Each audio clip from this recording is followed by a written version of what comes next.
It was a warm August morning in Springville, Utah, the kind where families host backyard barbecues and kids ride bikes until sunset. But inside one particular house on North 1000 East Street, all was silent. 5 children, all gone, each of them smothered in their beds while they slept. The killer? Their own mother. Welcome to the crime documentary. This is the story of Megan Huntsman, a mother of 7, but not in the way you'd think, because hidden behind her suburban facade was a twisted secret that took more than a decade to unfold. A secret buried, quite literally, in a cardboard box. When the truth came out, it shocked the entire nation. Not just because of what she had done, but because of how long she got away with it. For over 10 years, Megan hid her crimes in plain sight. No one suspected a thing. Not her neighbors, not her husband, not even her family. But what led a woman, a wife, a mother, to commit such unspeakable acts? In this documentary, we pull back the layers on one of America's most chilling maternal murderers. A case that left experienced detectives speechless, and a small Utah town forever changed. This is the full, horrifying account of the woman who killed 6 of her own newborns and kept their tiny bodies hidden for years.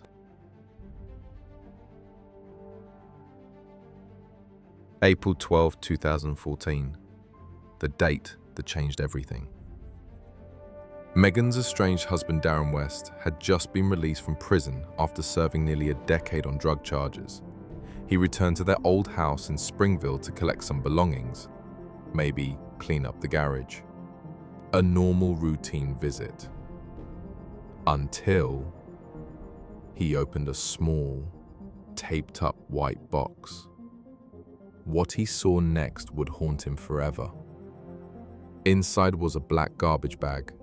Inside the bag, a newborn baby, wrapped in cloth, decomposed, unmistakably human. Darren immediately called 911. 911, what's your emergency? I just found something in the garage. I think it's a dead baby. Police arrived within minutes. The scene was surreal. But as officers began their search, they uncovered more than just one tiny corpse. They found 6. 6 tiny infants, each sealed in separate boxes, each smothered shortly after birth, each kept hidden in the garage for years. For seasoned investigators, this was unlike anything they'd ever seen. One detective would later say, "I've seen some terrible things in my career, but nothing prepares you for a scene like that." The mother of these children, Megan Huntsman, was arrested the very next day, and what she told investigators during her confession left the room in silence. During her initial interrogation, Megan didn't cry. She didn't plead. She didn't even flinch. Detective interview.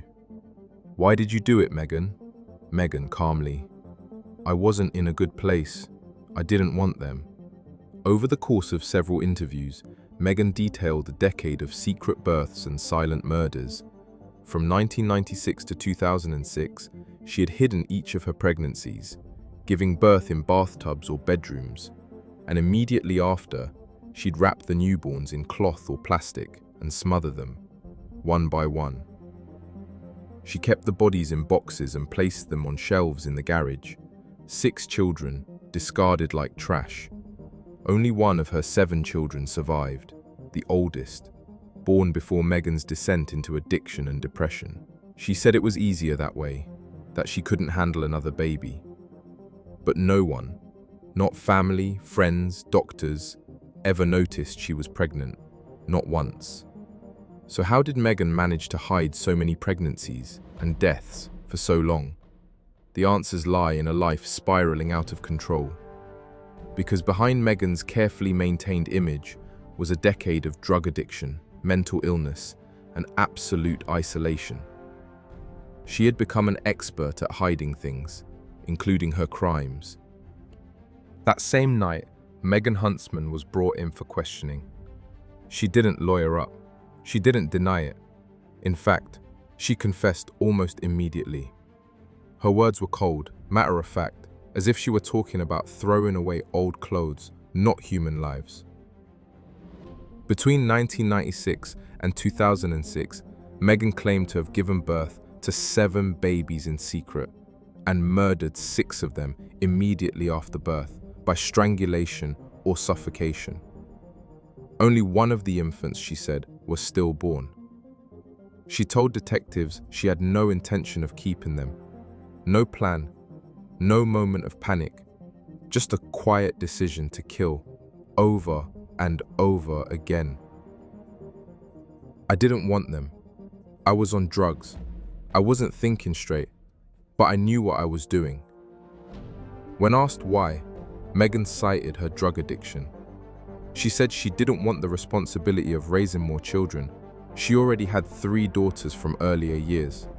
She claimed she hid each pregnancy from friends, neighbors, even her husband, wearing baggy clothes, avoiding eye contact, giving birth alone in the bathroom, then cleaning up and moving on, as if nothing had happened.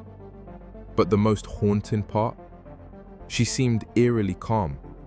No tears, no remorse, just exhaustion and relief. News of the case spread like wildfire. Media outlets called her the Utah baby killer.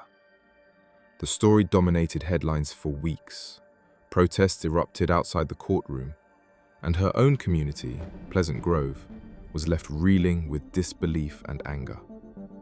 In February 2015, Megan Huntsman pleaded guilty to 6 counts of first-degree murder.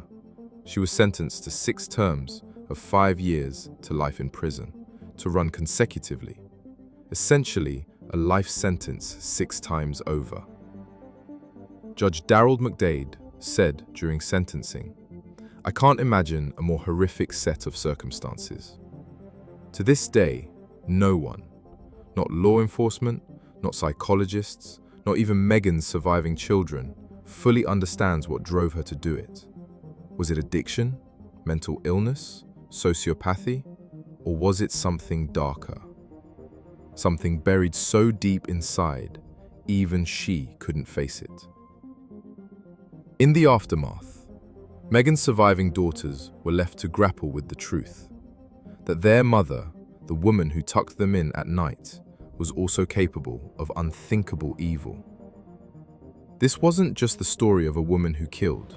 It was the story of 7 lives never lived, of a decade-long secret hidden in plain sight, and of a small-town horror that still echoes through the walls of a quiet Utah neighborhood.